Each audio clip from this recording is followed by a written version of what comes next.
आज हम लोग क्लास 12th का मैट्रिक्स का चैप्टर जो चल रहा था उसमें विविध का क्वेश्चन नंबर 10 देख रहे हैं। क्या देख रहे हैं? Question number 10। क्वेश्चन नंबर 10 में क्या कह रहा है कि एक निर्माता कंपनी है। क्या है?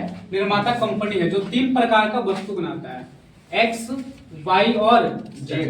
3 प्रकार का वस्तु बना रहा है और उसको बाजार में क्या किया जा रहा है? बेचा जा रहा है ना, उत्पादन के तौर पे। जैसे बाजार में पहला वाला बाजार में वो 10,000 वस्तु को बेचता है ना, और दूसरा बाजार में कितना? 6,000। एक्स वाला जो वस्तु है वो पहला बाजार में 10,000 बेचा जाता है और दूसरा बाजार में 6,000। अलग समझ रहा है? फिर दूसरा देखो, वाई वाला जो वस्तु है वो पहला वाला मार्केट में 2,000 बेचा जा रहा है और दूसरा वाला मार्केट में 20,000। तीसरा जो वस्तु है जेड, वो पहला वाला बाजार में 18,000 वस्तु बेचा जा रहा है और सेकंड वाले बाजार में कितना? 8,000। अब पहला कंडीशन क्या है कि अगर पर इकाई वस्तु का जो कीमत है, जैसे एक्स वाला वस्तु का कीमत है, एक वस्तु का कीमत है वो 2.5 रुपया है, ठीक है, और जो वाई वाला वस्तु है वो 1.5 रुपया है एक वस्तु का, और जेड वाला जो वस्तु है उसका कीमत 1 रुपया है। टोटल बाजार में कितने का वो बेचेगा अलग अलग बाजार में, ये हमको निकालना है। इसको आव्यूह विधि से निकालना है। किस विधि से? आव्यूह विधि से। ऐसा तो आप क्या करेंगे, सारे का मूल्य ऐड करेंगे गुना करके और अलग अलग बाजार का निकाल देंगे, लेकिन ऐसा डायरेक्टली करना नहीं है। हमको करना है किस विधि से? आव्यूह विधि से करना है। तो आव्यूह विधि में हम क्या करेंगे कि जो पहला वाला आपको सूचना दिया हुआ है उसको हम लोग आव्यूह ए मान लेंगे। क्या मान लेंगे?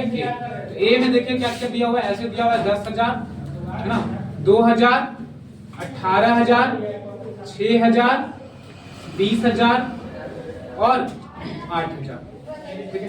और जो सेकंड वाला आव्यूह है वो हम लोग किस तरह का बना लेंगे? ऐसे बना लेंगे, है ना।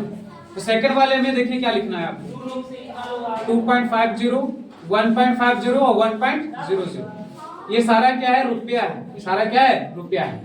ये तुम्हारा पहला मार्केट है और ये दूसरा मार्केट है। ये एक्स वस्तु है, ये वाई वस्तु है और ये जेड वस्तु है। अगर हम इनको आव्यूह में मल्टीप्लाई कर दें, एबी को मल्टीप्लाई कर दें तो हमारा टोटल कॉस्ट निकल जाएगा अलग अलग बाजार का। जैसे देखो, ए को हम यहाँ पे अगर लिखेंगे तो 10,000 आएगा, 2,000, 18,000, 6,000, 20,000 और 8,000। और यहाँ पे इस वाले को लिखेंगे, बी वाले को 2.50, 1.50 और 1.00, ठीक है। इनको मल्टीप्लाई करेंगे तो क्या होगा बताओ? 10,000। ये वाला देखो, ये पहला रो है हमारा और ये क्या चाहिए? इसमें 2 रो है, इसमें 1 कॉलम है। तो पहले वाले रो से वो कॉलम मल्टीप्लाई करेंगे तो सारे का एक दूसरे से मल्टीप्लाई होकर ऐड करेंगे। तो 10,000 में अगर हम 2.5 से मल्टीप्लाई करेंगे तो कितना आएगा? 10,000 में 2.5 से मल्टीप्लाई करेंगे तो कितना आएगा? 10 को पहले डबल कर दो तो 20 हो जाएगा, और फिर आधा और तो कितना? 25,000। कितना आ जाएगा? 25,000 प्लस फिर अगर 2,000 को अगर 2.5 से मल्टीप्लाई करेंगे कितना आ जाएगा? 5,000। कितना आ जाएगा? 5,000। 2 का डबल करेंगे 4 और आधा और तो कितना? 5,000, ठीक है। फिर 18,000 को अगर 2.5 से मल्टीप्लाई करेंगे तो कितना आएगा? 18 दूनी 36 और आधा और यानी 9,000। तो 36 और 9 कितना हो जाएगा? 45,000। 36 और 9 कितना हो गया? 45,000। फिर इधर देखिए, 6 को इधर मल्टीप्लाई करेंगे, इस वाले रो से इधर मल्टीप्लाई करेंगे तो 6,000 में इससे मल्टीप्लाई करेंगे तो क्या हो जाएगा? 6 दूनी 12 और आधा और यानी 3,000। तो 12 3 कितना हो गया? 15,000, ठीक है। फिर 20 में इससे गुना करेंगे तो 20 में 1.5 से गुना करेंगे कितना हो जाएगा? 30। कितना हो जाएगा? 30,000 ना। और 8,000 में इससे गुना करेंगे तो क्या हो जाएगा? सर 8,000। सर हाँ, गलती गुना कर दी। कहाँ पे? 2,000 को 1.5 से गुना न करेंगे तो सबको 2.5 से ही कर सबको 2.5 से कर दिए। फिर से काट दो ना वो। तो क्या कह रहे हैं कि 10,000 में अगर 2.5 से मल्टीप्लाई करेंगे तो 25,000 हो गया, लेकिन अब तो 2,000 को इससे गुना करना है ना। तो 2,000 को अगर 1.5 से गुना करेंगे तो 2 एकम 2 और आधा और यानी 3,000 हो जाएगा। कितना जाएगा? और इसको 1 से गुना करना है तो 18,000 हो जाएगा। क्या हो जाएगा? ठीक है। फिर सेकंड वाले रो को इससे करेंगे तो 6,000 में 2.5 से गुना करेंगे तो कितना हो जाएगा? 15,000। 20,000 में अगर 1.5 से गुना करेंगे तो कितना हो जाएगा? 30,000 ना। और 8,000 में 1 से गुना करेंगे तो 8,000। कितना 8,000। अब दोनों को ऐड कर लेंगे सारे को, तो 25 और 3 28 और 18 कितना होगा? 28 और 18 46 46,000। इधर 15, 30, 45, 45 वाट 53,000। ये हमारा पहला बाजार हो गया। क्या हो गया? दूसरा बाजार हो गया। तो पहला बाजार में वस्तुओं का जो टोटल खर्च हो रहा है कितने का मार्केट हो रहा है? तो 46,000 रुपए का। और दूसरे बाजार में कितने का? 53,000 रुपए का। तो देखिए हम लोग बी नंबर में आ रहे हैं। बी नंबर में कह रहा है कि प्रत्येक वस्तुओं का इकाई लागत, अलग अलग वस्तु का जो इकाई लागत है वो 2 रुपया, 1 रुपया और 50 पैसा है। देखो बेचा कितने में जा रहा था सबको? पहला वाला वस्तु को बेच रहे थे हम लोग प्रति वस्तु को 2.5 रुपया, 1.5 रुपया और 1 रुपया में। लेकिन अब कह रहा है कि उसका जो इकाई लागत है, जो खर्च हुआ है उस पे, वो पहला वाला वस्तु पे 2 रुपया है ना, और दूसरा वाला वस्तु पे 1 रुपया और तीसरा वाला वस्तु पे 50 पैसा। यानी एक वस्तु का, एक्स प्रकार का जो वस्तु है ना, उसमें एक वस्तु का जो इकाई लागत है या खर्च है वो है 2 रुपया। अब बाई वाला जो वस्तु है उसका इकाई का खर्च कितना है? 1 रुपया। जेड वाला जो वस्तु है उसमें एक वस्तु का खर्च कितना है? 50 पैसा। तो कह रहा है कि कुल लाभ कितना होगा? कुल लाभ कितना होगा? देखो कुल कितना पैसा लगा वो हम लोग निकाल चुके हैं अलग अलग मार्केट में, और हम निकाल रहे हैं कि कुल कितना खर्च हो गया, और उसके बाद दोनों को माइनस कर लेंगे तो हमको क्या निकल जाएगा? कुल लाभ निकल जाएगा। तो हम क्या कर रहे हैं कि कुल खर्च निकाल रहे हैं। क्या निकाल रहे हैं? कुल खर्च। तो कुल खर्च निकालने के लिए हमको क्या करना पड़ेगा बताओ? कुल खर्च निकालने के लिए हमको क्या करना पड़ेगा? ये जो हमारा अवयव है ए है ना, उसको एक नया अवयव से मल्टीप्लाई करेंगे। इकाई वाले लागत के लिए एक तो नया अवयव बना ले रहे हैं, मान लो सी। क्या बना रहे हैं? सी। तो सी वाले के लिए ऐसे लिख दीजिए, क्या था यहाँ पे? 2 रुपया, 1 रुपया और 50 पैसा। 50 पैसा को अगर हम रुपया में लिखें तो क्या लिख सकते हैं? 0.50 रुपया लिख सकते हैं क्या? बताओ 0.50 लिख सकते हैं रुपया, है ना। 2 रुपया, 1 रुपया और 0.5 रुपया यानी आधा रुपया। ठीक है, ये हम लोग बना लिए सी। और हम ए को सी से मल्टीप्लाई करेंगे तो हमारा कुल खर्च निकल जाएगा। क्या निकल जाएगा? कुल खर्च। तो ए वाला जो अवयव है वो कौन सा है? 10,000 है ना, 10,000, 2,000 और 18,000। इसके नीचे क्या लिखा हुआ था? 6,000, 20,000, 8,000।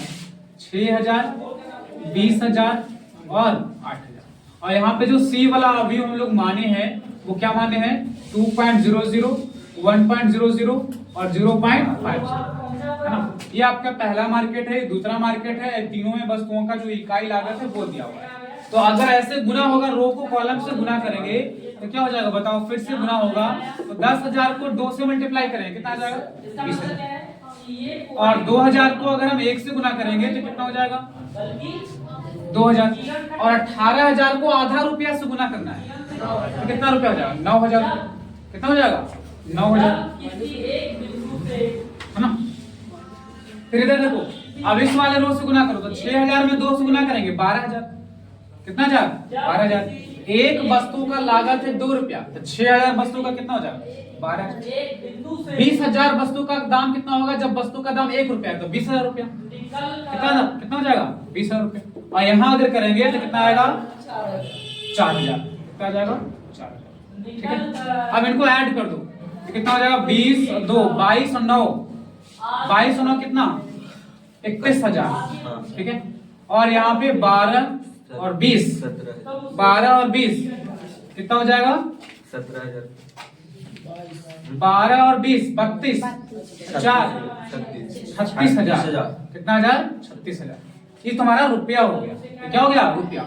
लेकिन इसमें ये है क्या? ये खर्च है। तो क्या चाहिए? खर्च।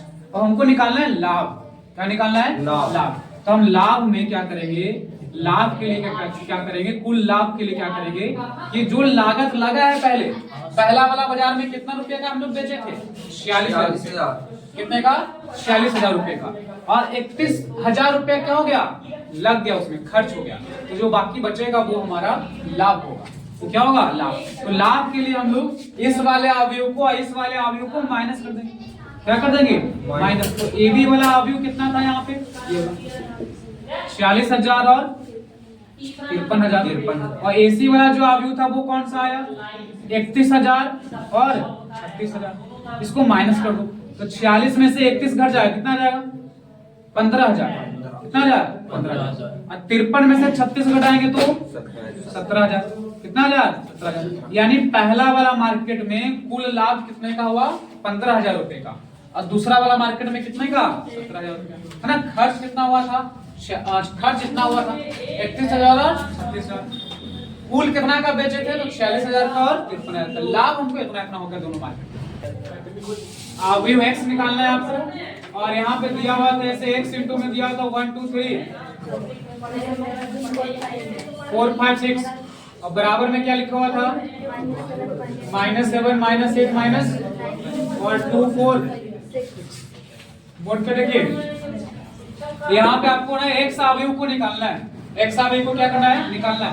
तो हम मान लेंगे इसमें क्या करेंगे मान लेंगे अवयव जो x है हमारा वो ABCD है। अवयव क्या चीज है ABCD है ना। यहाँ पे x का जो अवयव हम ऐसा मान लिए हैं x के जगह पे इसको रख दो यहाँ पे A B C और D।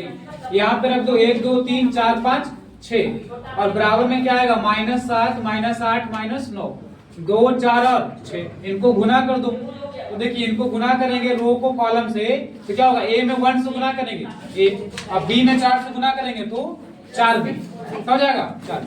फिर इसमें इससे करेंगे तो क्या आएगा 2A और 5B 2A और 5। फिर इसमें इससे करेंगे लास्ट वाले में तो A में 3 से गुना करेंगे 3A और 6 में B से गुना करेंगे तो 6B।